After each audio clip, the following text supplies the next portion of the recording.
সারা বিশ্বে মুসলিমদের ওপরে একটা কালো মেঘ এসেছে। বিশেষ করে ভারতবর্ষে খুব ভয়ানক কালো মেঘ এসে হাজির হয়েছে। এর শেষ কি, এর রেজাল্ট কি, এটা কতদূর গিয়ে দাঁড়াবে? শুধু ভারতবর্ষে নয়, একটা দুটা করে দেশ জুড়তে জুড়তে অর্ধ পৃথিবী জড়িত হয়ে গেছে। সব দেশ কেউ কার সঙ্গে ইউক্রেন, রাশিয়া, ইসরায়েল, ফিলিস্তিন, আবার ওর সাথে জড়িত হয়েছে তুরস্ক, সৌদি মাথা ভরছে, আবার ভারত চলছে, বাংলাদেশও চলছে। মানে এক ভিজিকিটি অবস্থা চলছে। মহিলা কণ্ঠটা নেওয়া যাচ্ছে না, মহিলা কণ্ঠটা নেওয়া যাচ্ছে না, এটা নাই। কিন্তু এখানে যে চিল্লাইছে, এর একটা সহজ রাস্তা, যদি আমার যুক্তিটা মানেন, এই পর্দাটা খুলে দেন। ওরা ভাবছে আমরা অন্য জায়গায় আছি, যে চিল্লাইছে। যখন এই লোকটি দেখবে তারা ভাববে যে একটা জায়গায় দাঁড়িয়ে আছি। এবং ইয়ং মহিলাগুলো ঘুরছে, এই মেয়েগুলোর কি বাপ ভাই নাই যে এদেরকে আটকে নিয়ে যে ঘরে ভরবে? সব শেষ হয়ে যাবে আজকে রাতে। এমনি তো বাগান আঁধার, তারপরে লুচ্চাদের একটা বড় সুযোগ। এদের বাপ ভাইরা কি বাড়িতে নিশ্চিন্তে ঘুমাচ্ছে? এত জোর চিল্লাচ্ছে মেয়েগুলো বেয়াদবের মতো। ছি! তো সারা পৃথিবীতে মুসলিম নামে একটা বডি আছে, কুল্লু মুসলিমিন ইখওয়ানুন, সমস্ত মুসলমান ভাই। মানে আমার মাথার চুল থেকে পা পর্যন্ত যে জায়গায় পিপুলিকা লাগবে আমি বুঝতে পারবো আমার বডির একটা অংশে পিঁপড়ে লেগেছে। সেই রকম সারা পৃথিবীতে মুসলিম নামে একটা জাতি আছে, তার উপরে অবাধ অত্যাচার চলছে। এটা কেউ অস্বীকার করতে পারবেন না। কিন্তু এটা শুধু এখানে নয়, এটা চলছে কেন? তাহলে এই বিষয়টাকে নিয়ে একটা চিন্তা ভাবনা করতে হবে। 14 তারিখে বহরমপুরে আপনাদেরকে ডাকা হয়েছে, আমিও শরিক আপনাদের ভিতরে। আপনাদেরকে বলে আমি সাইড করে দিছি না। এই 14 তারিখে আমাদেরকে সেখানে গ্যাদারিং হতে হবে এবং যারা ডেকেছেন তাদের চিন্তা চেতনার উপরে চলতে হবে। আলহামদুলিল্লাহ, ভালো কথা। কিন্তু আমি একটা কথা জিজ্ঞেস করছি, এই জালসাটা যখন শেষ হবে, একবার শেষ হবে, যে আপনি বাড়ি যাবেন, বাড়িতে গিয়ে দেখবেন স্ত্রী সুস্থ, ছেলে সুস্থ, মেয়ে সুস্থ, মা অসুস্থ, আব্বা অসুস্থ। আব্বা অসুস্থ, মাথার ব্যথা, পেটের ব্যথা, ঘন ঘন বমি। আপনি কি ওটা দেখে শুয়ে যাবেন, না আব্বাকে নিয়ে একটা চিন্তা শুরু করবেন? কোথায় নিয়ে যাব, কোথায় ডাক্তার দেখাবো, কি করব? এটা একটা চিন্তায় আপনি পড়ে যাবেন। তাহলে আমরা দেখছি মুসলিম জাতিটা অসুস্থ হয়ে গেছে। এখন এদেরকে বিভিন্ন দিক থেকে আক্রমণ করা হচ্ছে। তো এই সময় আমরা শুয়ে আছি। আমি অনেক বয়ান দিয়েছি আপনাদের এলাকায়, বয়ান দিয়েছি হজের ব্যাপারে, বয়ান দিয়েছি নামাজের ব্যাপারে, বয়ান দিয়েছি তাবলীগের ব্যাপারে, বয়ান দিয়েছি সবরের ব্যাপারে, বয়ান দিয়েছি মুমিন কাকে বলে, বয়ান দিয়েছি মুত্তাকি কাকে বলে, কবরের ব্যাপারে, হাসরের ব্যাপারে, পুলসিরাতের আলাদা, জান্নাত জাহান্নামের আলাদা। বয়ানের আমার কাছে প্রোগ্রাম সাজানো গাদা আছে, যেগুলোকে নিয়ে আমি স্টাডি করে রেখেছি। কিন্তু আজ এই রানিং অবস্থায় এখন ভারতবর্ষে যা পজিশন, এখন বয়ান প্রত্যেকটি বক্তার অপরিহার্য ফরজ হয়ে গেছে যে মানুষেরকে চেতনা দেওয়া, মানুষকে চেতনা। আমার দিকে ধ্যান দেন, আমার দিকে ধ্যান দেন। ওদিকে 4টা ছেলে বদমাইশি করছিল, ওদেরকে একটা শাসানো হচ্ছে, ওদিক দিয়ে ধ্যান দিয়েন না। তাহলে তো আমাকে চুপ থাকতে হবে। এখন ওই ধারটা ক্লিয়ার হবে, তারপর আমি মাইন্ড করব। আমি পাগল নই, আমি সুস্থ মানুষ, আমি কথা বলছি আপনাদের সাথে। আর আপনারা কিন্তু আমার সঙ্গে কথা বলবেন, কোনো জায়গা বুঝতে অসুবিধা হলে বলবেন। এখন কথা হচ্ছে, হ্যাঁ এইটা বুদ্ধিমানের কাজ। পুরাটা খুলে দেন, খুলে দিলে এদিকে যে যাবে সে দেখবে যে এটা একটা সভা চলছে। ও যখন পর্দার আড়ালে থাকছে ভাবছে আমি অন্য জগতে আছি। জি, আমার দিকে ধ্যান দেন। সকলে একবার মুখ খুলেন, আল্লাহর রাস্তে আমার দিকে তাকান। তাহলে এখন কি করা যাবে?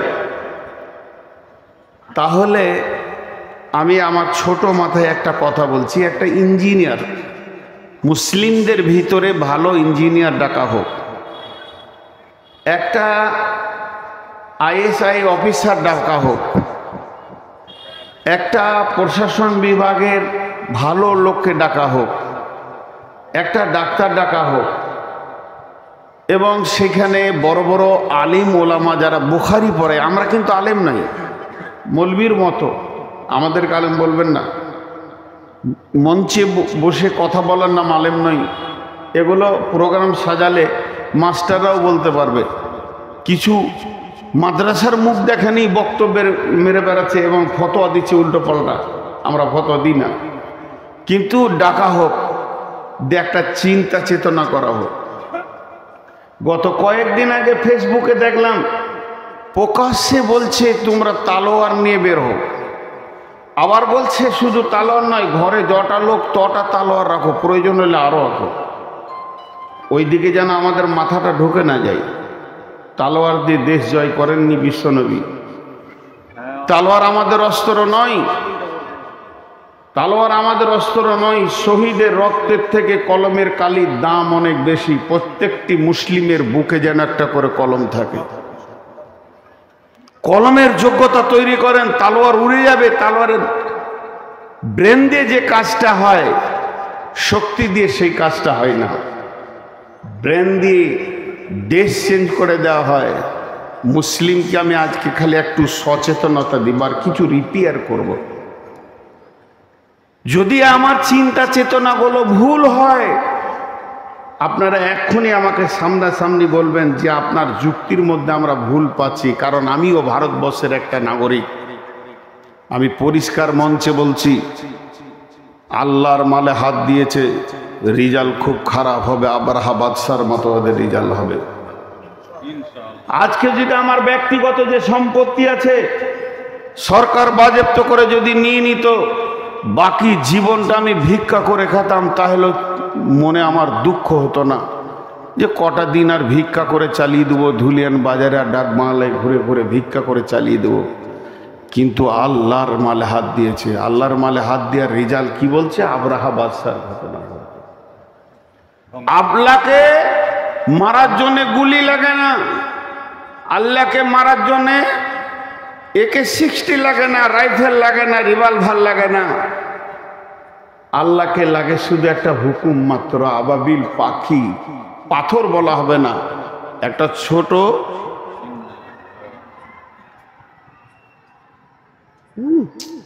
কি আনন্দে আছে, এই ধারে ওই ধারে সিটি বাজাচ্ছে।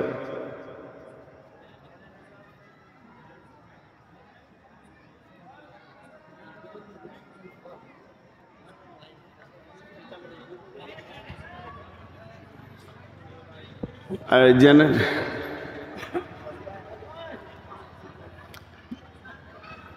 লাইনটা একবার গেল, এই ধারে আনন্দের একটা ছাপ পাওয়া গেল, আর এই দিক থেকে সিটি বাজাচ্ছে।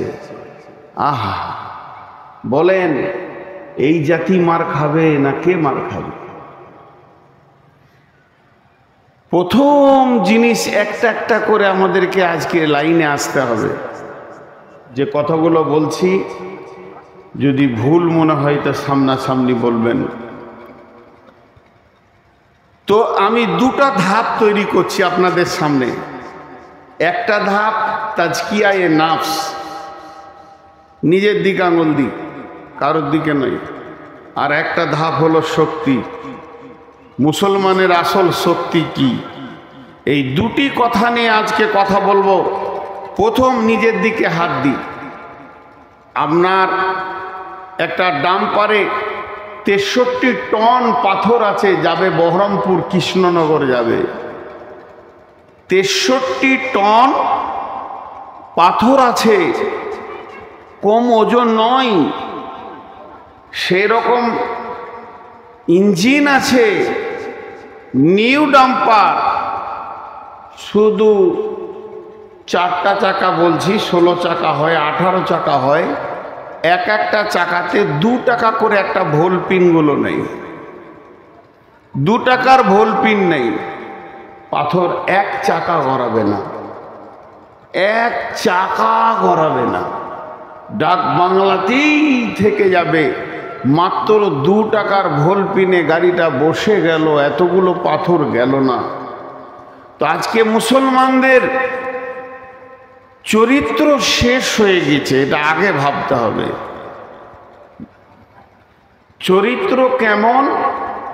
টিউয়ের ভিতরে হাওয়া যেমন। বিশ্বনবী মুসলমানদের হাতে তালোয়ার দিতে আসেনি, বিশ্বনবী কোনো সাহাবীকে তালোয়ার তুলে দেন নিয়ে যায় শক্তি, প্রতিহত করেছেন।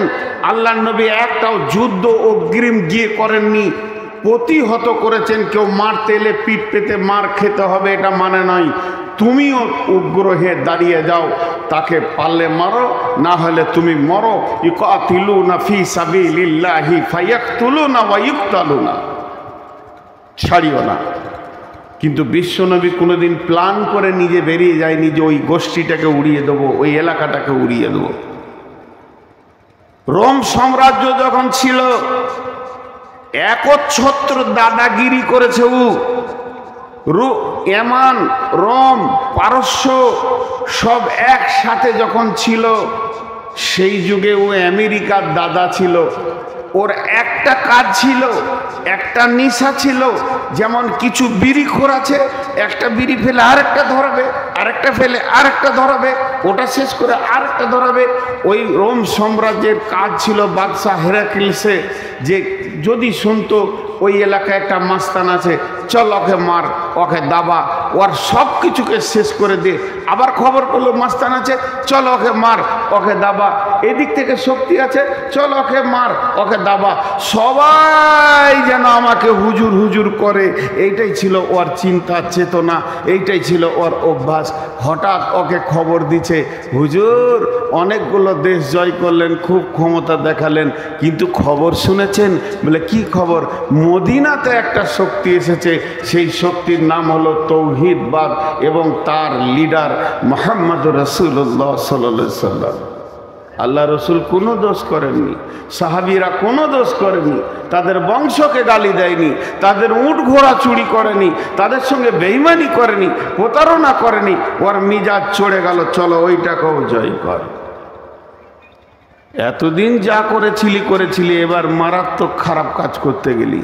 বিশ্বনবীর কাছে খবর এলো, রোম সম্রাট মদিনাকে জয় করবে, কুক্ষিগত করবে, নিজের হাতে নিয়ে চালাবে। আল্লাহ নবী বললেন, বসে থাকার সময় নাই, বসে থাকার সময় নাই, তোমরা জাগো, উঠো, তোমরা জাগো। 30,000 সাহাবী নিয়ে কম বেশি 2100 কিলোমিটার রাস্তা, পাহাড়ি এবং মরুভূমির বুকে, না আছে গাছপালা ছায়া, মরু প্রান্তর চিরে ফেরে 2100 কিলোমিটার রাস্তা এগিয়ে গিয়ে রোম সম্রাটকে প্রতিহত করার জন্য দাঁড়িয়েছে। বেঈমান 1.5 লক্ষ বেঈমান তার সৈন্যকে রেডি করেছে এই 30,000 সাহাবীকে উড়িয়ে দেওয়ার জন্য। পারেনি। 30,000 সাহাবী 1.5 লক্ষকে এলাকা ছাড়িয়ে দিয়ে, ময়দান ছাড়িয়ে দিয়ে রোম সম্রাটকে দখল করে তার মাথার তাজকে নিয়ে এসে মাত্র 4 থেকে 5 জন শহীদ হয়ে জান্নাতি হয়ে গেল। বাকি গোটা দেশকে বিজয়ী ঘটনা করলেন। আর সেই সাথে কোরআন নাজিল হলো সূরা রোম, গুলিবাতির রোম। 4টিখানি ছিল না, আমরা সেই জাতি। ধর্মের পথে শহীদ যারা, আমরা সেই সে জাতি।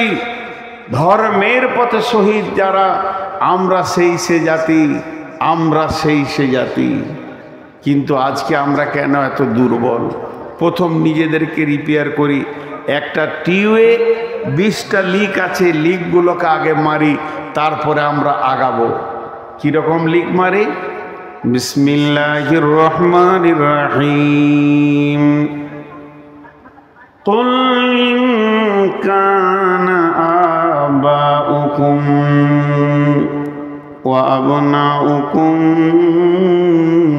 وإخوانكم وأسيرتكم وأموال اقترفتموها وتجارة تخشون كسادها ومساكن ترضونها أحب إليكم من الله ورسوله وجهاد في سبيله فتربصوا حتى يأتي الله بأمره والله لا يهدي القوم الفاسقين ভাইরা আমার, বন্ধুরা আমার, আমি যেটাকে নিয়ে জিহাদের ময়দানে নামব সেটা যদি বাঁশের লাঠি না হয়ে কাগজের লাঠি হয় তাহলে মারতে গেলে ঠিক মতো বসবে না। আমরা যারা আমাদের মালকে, আল্লাহর মালকে বেঈমানেরা লুট করেছে, তারা ডাকাতি করেছে, আমাদের ভিতর থেকে কেড়ে নিয়েছে, তারা বুঝে নিয়েছে মুসলিম নামে শক্তিটা কমজোর হয়ে গেছে। আল্লাহর নবী বলে গেছেন, তারাকতু ফীকুম আমরাইনি লান তাজিলহুমা তামাসসাকতুম বি। আল্লাহর নবী বলছেন, হে আমার উম্মত, চলে গেলাম বলে গেলাম, চলে গেলাম বলে গেলাম, চলে গেলাম বলে গেলাম, তোমাদেরকে দুটি রাস্তা ঠিক করে দিয়ে চলে গেলাম। রেলটা ধুলিয়ান থেকে হাওড়া যাবে, শিয়ালদা যাবে। ইঞ্জিনিয়ার দুইটি রেলের পাতি দিয়েছে, সমান করে গোটা রাস্তাটা ক্লিয়ার করেছে। আর বলে গেল এই পাতিতে চলবি, হাওড়া পৌঁছিয়ে যাবি, তোর সামনে কেউ আসবে না, আসলে কাটা যাবে, পড়ে যাবে, কেস কাচারি হবে না। তোকে এমন করে বানালাম, তবে যদি তুই নিজে লাইনচ্যুত হয়ে যাস, তুই নিজেই যদি লাইনচ্যুত হয়ে যাস, মাঠে নেমে যাস, তাহলে তোকে তোলার মতো ক্ষমতা হবে না। আর তোকে কে বোঝাবে? তোর সমস্ত ক্ষমতা শেষ হয়ে যাবে। আল্লাহর নবী বলে গেলেন, তোরা কামিয়াব হবি। দুনিয়া থেকে জান্নাতুল ফেরদাউস পর্যন্ত আমি দুটি লাইন দিলাম, এই লাইনে যখন চলবি জান্নাতে পৌঁছে যাবি। তোদের লাইনের ওপরে যদি বজরং আসে, বিজেপি আসে, শিবসেনা আসে, RSS আসে, কেটে যাবে, পড়ে যাবে। কিন্তু তোরা যদি রাস্তা থেকে নিজে নেমে যাস, কে তোদেরকে রাস্তা দেখাবে রে? সেই লাইন দুটি হলো, একটা কিতাব আল্লাহ আর একটা হলো সুন্নতি রসুলি। তোরা আল্লাহর কিতাবকে ধরে থাক আর রসুলের সুন্নতকে ধরে থাক। এই দুটো যখন তোদের কাছে থাকবে, তখন তোরা বিশ্ব বিজয়ী হবি, বিশ্বকে তোরা শাসন করবি। এটা আল্লাহ বলছেন। তোরা যদি ঈমান এনে ভালো আমল করিস, শাসন শক্তিটা তোদের হাতে দিয়ে দেব।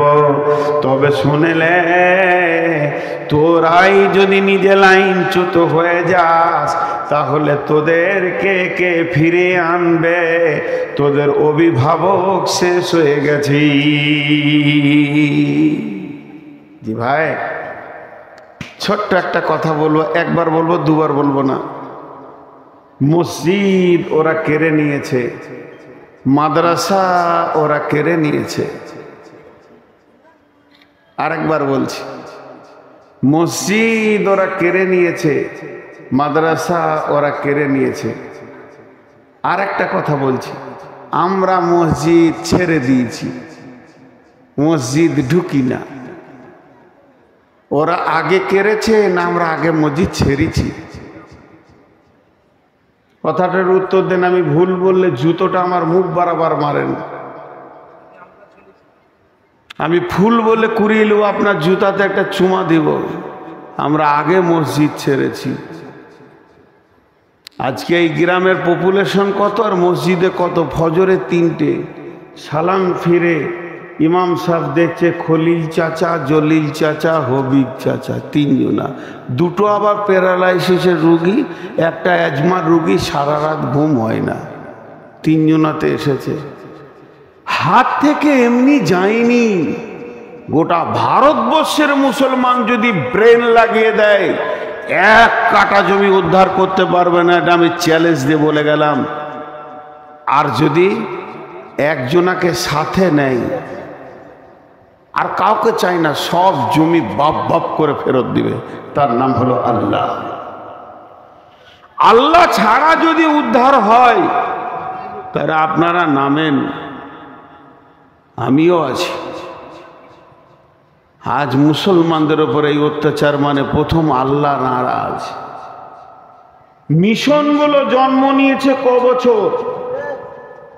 হার্ডলি 20 বছর, 25 বছর। আর মাদ্রাসাগুলো সেই ব্রিটিশ পিরিয়ড থেকে টুকটু কুটকু টুকটু খুকছু চলছে। বাপের মেধা ছেলেটা কোথায় যাবে মিশনে? ডাক্তার হবে, মাস্টার হবে। ওয়ানাবি হুরাইরাতা রাদিয়াল্লাহু তাআলা আনহু قال قال رسول الله صلى الله عليه وسلم إذا اتخذ الفي دبالا والأمانة مغناما والزكاة مغراما تعلم لغير دين وتعلم لغير دين। আল্লাহর নবী আফসোস করে বলছেন, আমার উম্মত অন্য কারণ নয়, আমি নবী মুহাম্মদ সাল্লাল্লাহু আলাইহি সাল্লামের উম্মত। সে কোনোদিন চিন্তা করবে না আমার ছেলেটা কোরআনের শিক্ষা করুক। কোরআনটা এত দামি কিতাব, যার ভিতরে কোনো ভুল নাই।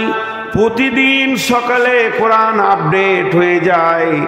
যেমন যেমন জামানা আসবে, কোরআন তেমন তেমন কথা বলবে।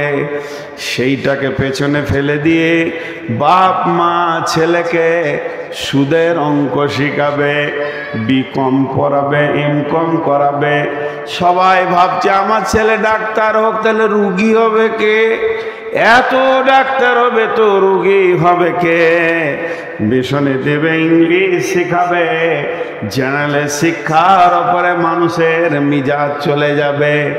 মাদ্রাসায় ছেলেকে পড়াতে গিয়ে জাকাত খাওয়াচ্ছে, ওসর ফেতরা খাওয়াচ্ছে, বাইতুল মাল খাওয়াচ্ছে। মা বাপের কোনো চিন্তা নাই। ওই বাপকে যদি আমি পকেট থেকে 100 টাকা বের করে বলি জাকাতের টাকাটা লেন ভাই, লিবে না। কিন্তু ছেলেটাকে মাদ্রাসায় জাকাত খাওয়াবে। আর একটা বেটাকে ইংলিশ মিডিয়ামে দিয়েছে, 2 নম্বরের কারণে ফেল করেছে, সেটাকেও ক্যাপাসিটি করেছে ওই আপনার কিনা মিশনওয়ালা। বাপ তখন গোপনে বলছে 50,000 60,000 সেক্রেটারিকে দিব, ছেলেটা নেন। এটা তো গেল মাসে 20,000 টাকা মাস দিয়ে ছেলেকে পড়ালো। যখন রেজাল্ট বের হচ্ছে পশ্চিমবঙ্গ জুড়ে, গোটা পশ্চিমবঙ্গে স্কলার কে হয়েছে? ইট ভাটার কুলির ছেলে, যার বাপ কোনোদিন প্রাইভেট পড়াতে পারেনি। বাড়িতে বসে বসে বাপের সঙ্গে ভাটাতে ইট বুইয়েছে। ওই ছেলেটা পশ্চিমবঙ্গে স্কলার হয়ে গেছে। আর এই মাসে 50,000 টাকা খরচা করেও পারল না। আল্লাহর নবী বলছেন, তোমার ছেলে কোরআন জানে না। এখানে যতগুলি মুসলমান আছেন, অত্র এলাকায় যারা ইমানদার আছেন, আল্লাহর হস্তে বলেন, মসজিদে কতগুলো পাওয়া যাবে, মসজিদের বাইরে কতগুলো পাওয়া যাবে। ওরা মসজিদ কারেনি, বরং আমরা মসজিদ ছেড়েছি। আমরা যদি 100% মসজিদে যেতাম, ওদের কোনোদিন ক্ষমতা হতো না এদের কাছ থেকে মসজিদকে কেড়ে নেব। মসজিদ বিল্ডিংটার উপরে মহব্বত করে কি করবেন? ইবাদত তো মসজিদের নয়। ফালিয়াবুদু রব্বা হাযাল বাইত, তোমরা ইবাদত করো এর মালিকের, এই ঘরটার মালিকের ইবাদত করো। ঘরটা তো ইবাদতের জায়গা, কিন্তু মসজিদকে মহব্বত করলে আরশের নিচে ছায়া পাবেন বটে। তবু ওই ঘরের মালিকের ইবাদত করে। আজকে যদি বলি নতুন মসজিদ বানাবো, এই গ্রামের লোক কোটি টাকা ঢেলে দিবে, যে নামাজ পড়ে না সে দিবে, যে জুয়ারি সে দিবে, মাতাল রড দেবে, আর সুদারু সিমেন্ট দেবে, মসজিদ পাকা হয়ে যাবে, মাল মজাক হয়ে যাবে। কিন্তু মসজিদটা যে জন্য বানানো হলো, এই জন্য মসজিদে কাউকে পাওয়া যাবে না। বিশ্বনবী বলছেন, আমার উম্মতকে যখন দুটি রোগে ধরবে, তখন আমার উম্মত এত দুর্বল হয়ে যাবে, যারা দুর্বল তাদেরা এদের ওপরে ছড়ি ঘোরাবি। সেই রোগটার নাম ওহান। মা ওহান এ রাসূলুল্লাহ। ওহান কাকে বলে? হুব্বুদ দুনিয়া কারাহিয়াতিল মত, পৃথিবীর মহব্বতে পাগল হয়ে ঘুরবে মানুষ। আল্লাহ বলছেন, চলো কাগজ কলম নাও, অঙ্ক করো।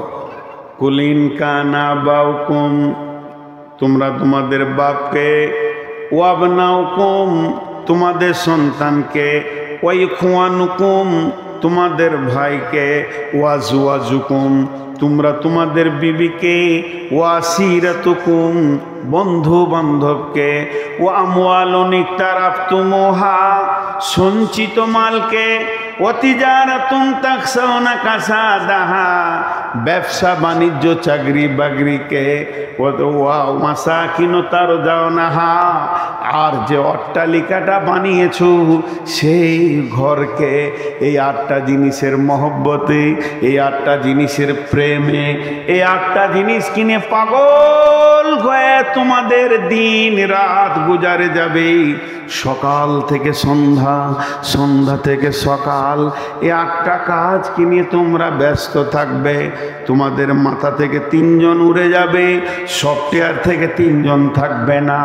আহাব্বা ইলাইকুম মিনাল্লাহি, আল্লাহর মহব্বত, ওয়া রাসূলিহি, রসুলের মহব্বত, ওয়া জিহাদিন ফি সাবিলিহি, আল্লাহর রাস্তায় নিজের জানটাকে দিয়ে দিতে হবে, তার মহব্বত। এইগুলি যখন তোমাদের মাথা থেকে চলে যাবে, আল্লাহ নিজে বলছেন, ফাতারাব্বাসু ফাতারাব্বাসু হাত্তা ইয়াতিয়াল্লাহ বিআমরিহি ওয়াল্লাহু লা ইয়াহদিল কওমাল ফাসিকিন।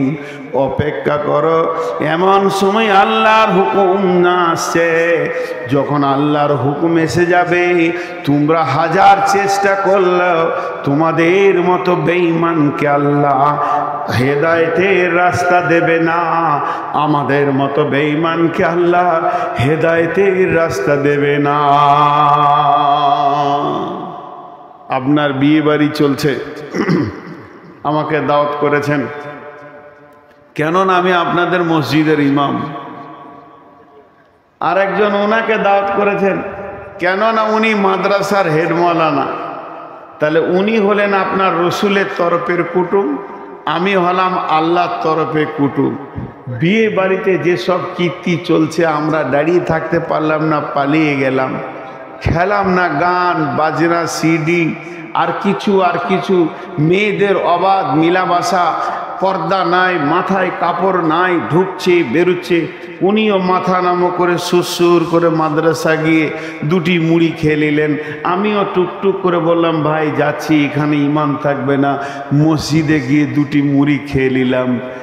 বলেন আপনার বিয়ে বাড়িতে কত কুটুম এসছে, আপনার শ্বশুর তরফের কুটুম এসছে, আপনার বেটির বিয়ে দিয়েছেন বিয়ের তরফের কুটুম এসছে, বেটার বিয়ে দিয়েছেন বেটার তরফে কুটুম এসছে, আপনার শ্বশুর শালা তরফে কুটুম এসছে, আপনার বিবির তরফে ভাইরা এসেছে।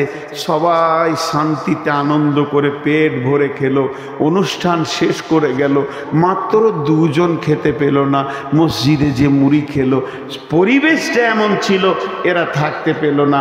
বলেন আমরা দুজন যে ঘুরে এলাম, আল্লাহ রাজি হবে, সন্তুষ্ট হবে? আল্লাহ আপনাকে ডেকে বলবে, হবিবুর তোর বিয়েতে তোর শালার বংশ সব খেলো, তোর বিবির বংশ, তোর বেটির কুটুম, তোর বেটার কুটুম, তোর 14 গোষ্ঠী বন্ধু বান্ধব কিনা আনন্দ করলি। একবার খেয়াল করে দেখেছিস আমার মেহমানটা পালিয়ে এসেছে? আমি আল্লাহ ওখানে জায়গা পাইনি, আমার রসুল ওখানে জায়গা পাইনি। তাহলে তুই কি কেমন মুসলমান? আজকের আমাদের অবস্থা এই, আমাদের আচরণে এই। এক কথাই বলা যেতে পারে আমাদের ব্যবহারে আমাদের আল্লাহই আমাদের উপরে নারাজ আছে। এই তো দুনিয়ার আযাব। এরা তো শেষ কি কাজ করবে? এই আরএসএস শেষ কাজ করতে পারবে, আপনাকে আমাকে কেটে দিবে, পুড়িয়ে দেবে। আর দুটা কথা হাদিস এসেছে যে আল্লাহ নবী বলছেন, লা তুশরিক বিল্লাহি শাইআ ওয়া ইন কুতিলতা আও হুরিকতা, জ্বালিয়ে দেখ, কেটে দেখ, কেটে দিবে, শেষ করে দেবে। এরা কেটে পুড়িয়ে মারবে, মাত্র 8 ঘন্টা 10 মিনিট 5 মিনিটের একটা কষ্ট, তার থেকে বেশি দিতে পারবে না। হার্ডলি 10 মিনিট 1 মিনিট 8 ঘন্টার কষ্ট, এর থেকে বেশি দিতে পারবে না। আর আমার আল্লাহ জাহান্নামে ভরলে কতদিন চলবে? অনন্তকাল। ওই আযাবের থেকে আযাবটা বেশি।